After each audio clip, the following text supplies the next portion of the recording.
Assalamualaikum warahmatullahi wabarakatuh. Salam dan bahagia. Perkenalkan, nama saya Nunik Subarkah, Sarjana Ekonomi Islam, mahasiswa PPG dalam jabatan kategori 3 tahun 2022, program studi PPG Pasca Sarjana Universitas Negeri Malang. Saat ini saya bertugas di MTS Al-Ihsan PJ, Kecamatan Kedung-Banteng, Kabupaten Banyumas, Provinsi Jawa Tengah. Pada kesempatan kali ini saya akan menampilkan cerita praktik baik atau best practice tentang penerapan model pembelajaran tim games turnamen untuk mengatasi rendahnya motivasi belajar peserta didik kelas 7B mata pelajaran IPS. Adapun best practice ini menggunakan metode STAR, situasi, tantangan, aksi, refleksi hasil, dan dampak. Kondisi yang menjadi latar belakang dari praktik pembelajaran ini adalah rendahnya motivasi belajar peserta didik dalam pembelajaran IPS. Fokus pengamatan yang dilakukan adalah pada kelas 7B. Peserta didik kelas 7B terlihat tidak bersemangat dan pasif ketika pembelajaran IPS. Berdasarkan hasil observasi, peserta didik terlihat mengantuk dan bermalas-malasan atau merasa bosan. Hal ini diperkuat dari studi literatur yang menyatakan bahwa peserta didik menganggap mata pelajaran IPS membosankan dan kurang menarik. Dan juga keterlibatan peserta didik dalam pembelajaran masih kurang. Dan berdasarkan wawancara dengan teman sejawat dan pakar menyatakan bahwa guru belum menggunakan strategi pembelajaran yang inovatif yang menyebabkan peserta didik merasa bosan dan pasif saat pembelajaran. Mengapa praktik ini penting untuk dibagikan? Praktik ini penting untuk dibagikan karena banyak guru yang mengalami permasalahan seperti saya. Sehingga praktik ini selain dapat memotivasi diri saya sendiri, juga bisa menjadi referensi bagi rekan guru lain. Apakah peran dan tanggung jawab saya dalam praktik ini? Peran dan tanggung jawab saya dalam praktik ini adalah sebagai guru mempunyai tanggung jawab untuk melakukan proses pembelajaran secara efektif dengan menggunakan model pembelajaran yang tepat dan inovatif, sehingga tujuan pembelajaran dan hasil belajar dapat tercapai sesuai yang diharapkan. Adapun tantangan yang dihadapi adalah yang pertama, peserta didik kesulitan karena materi yang banyak dan dianggap membosankan.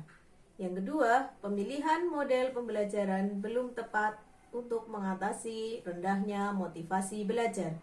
Dan yang ketiga, media pembelajaran kurang menarik dan interaktif.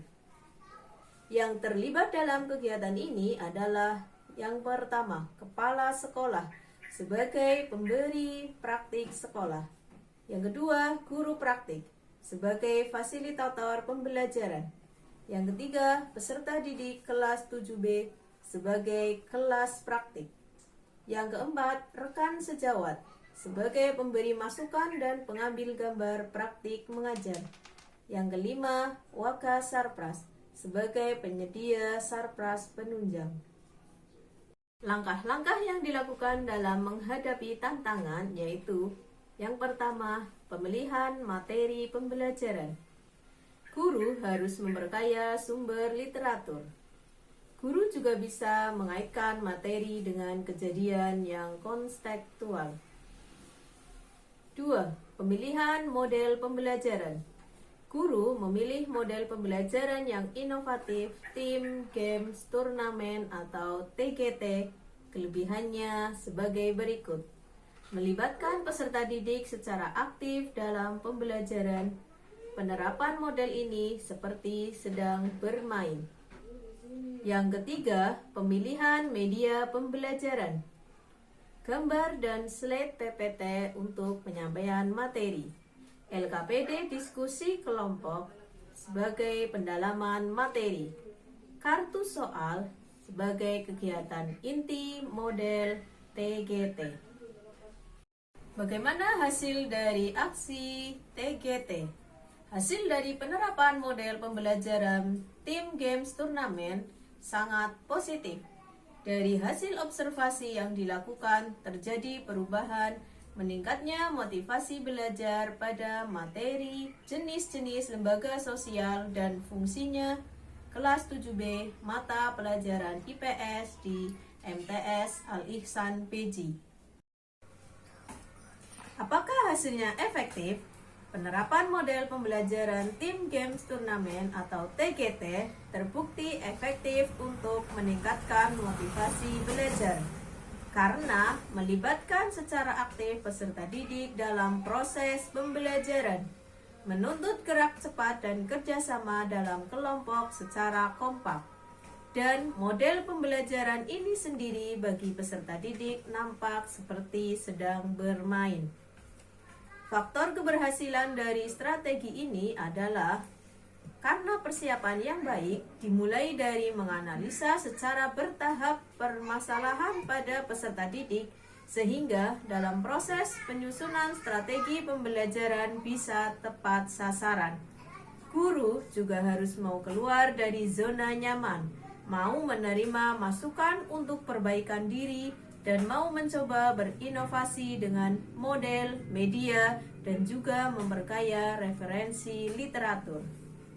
Demikian video best practice saya, semoga bermanfaat.